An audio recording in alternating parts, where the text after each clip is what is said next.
Welcome back to CNU TV, your only source for video news, sports, and entertainment. I'm Tim Krems. And I'm Victoria Shirley. Thanks for tuning in.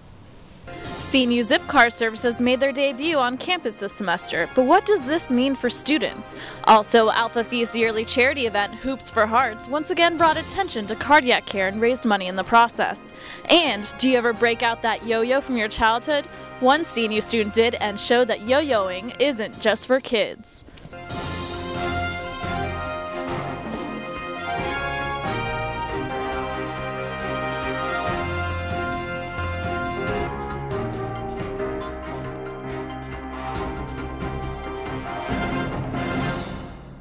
Christopher Newport is an ever-expanding campus. From about 2,000 students in 1996 to the current enrollment of almost 5,000, President Paul Tribble has overseen this expansion for 15 years. But what do the students think about it?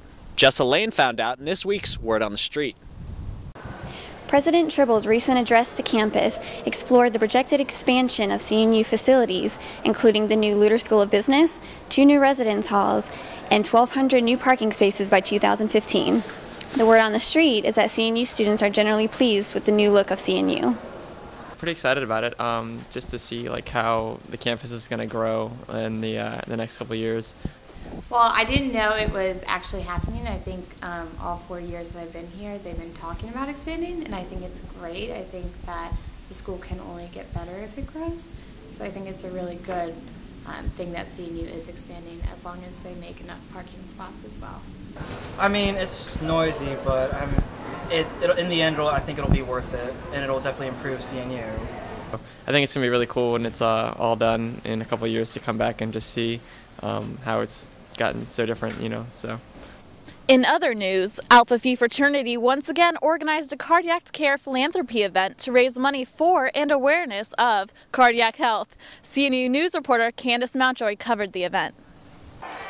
At this past Sunday's basketball game against Roanoke College, Alpha Phi got the word out about cardiac care. Our philanthropy is the Alpha Phi Foundation, which supports cardiac care for women, so we basically just came out here today to give the community and CNU awareness for cardiac care.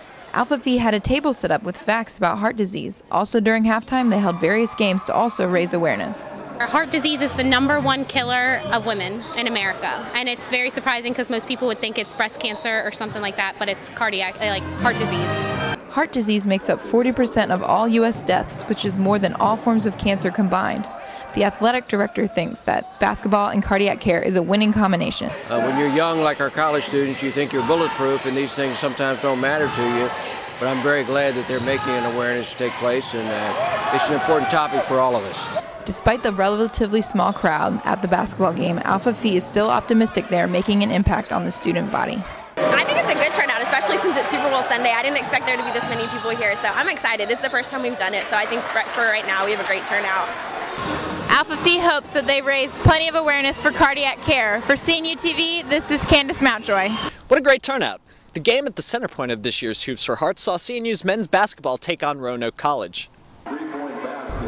Roanoke was able to keep the game close, tying the game on a three-pointer with 9 minutes left. That was the closest they would get, as CNU never surrendered the lead and pulled away by 9 within 2 minutes.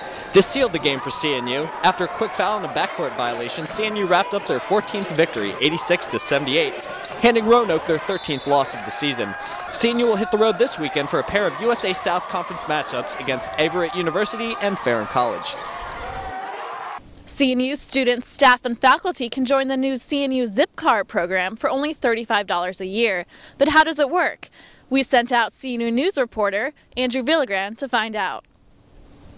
Students may have noticed the sleek red Honda Insight outside of McMurrin over the past few weeks. This hybrid is one of 2 cars that Zipcar has placed around this campus to make students' lives easier. Though many students have cars on campus, several come to college having to rely on others if they ever want to go anywhere else. It's really annoying. If I want to go to my boyfriend's house or anything, he always has to pick me up, and I can't get anywhere. The easiest way to get your Zipcar membership is to grab one of the flyers on campus, find a computer, and follow the instructions. Registration is $35 per year and takes about a week and a half to get the card in the mail.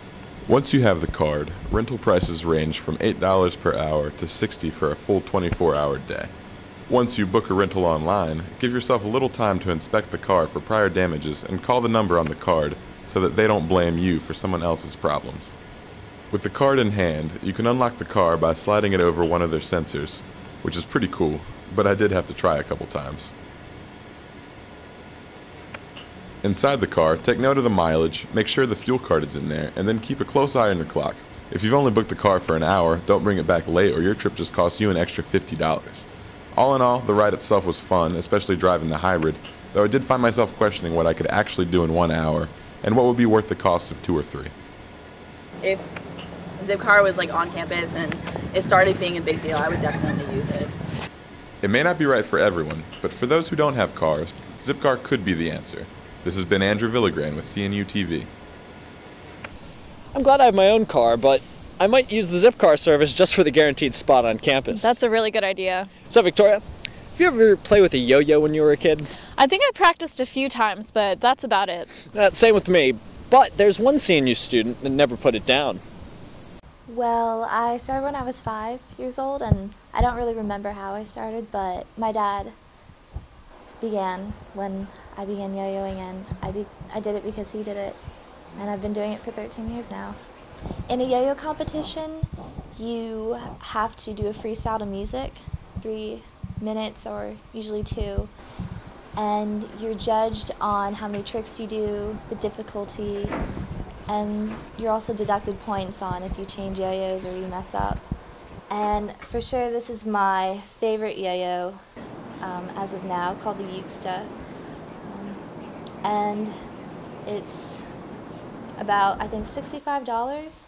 Usually yo-yos range from, $10 or $120. Definitely being on stage is one of the loneliest places in the world. But like once I begin yo-yoing, I feel comfortable, and I know it's what I love to do, and it's all I've ever known. Honestly, I don't think about when I yo-yo, I just do it, it comes naturally. I just go with the flow, like what feels right, just do, and yeah. I don't have like a set combination or anything planned when I yo-yo. If it feels right, I just do it. I just do me. If that makes any sense. What cool tricks! It looks like a decade of practice really paid off. And finally, a group of CNU students organized a flash freeze in the middle of the day in the Tribble Plaza. A flash freeze is when a group of people going about their daily routine all freeze in place at the exact same time. This group remained frozen for over a minute, catching walker-bys off guard. Well, that does it for this week's edition of CNU TV. Be sure to tune in next week for more news, sports, and entertainment here on campus. I'm Tim Krems. And I'm Victoria Shirley. We'll be seeing you next week.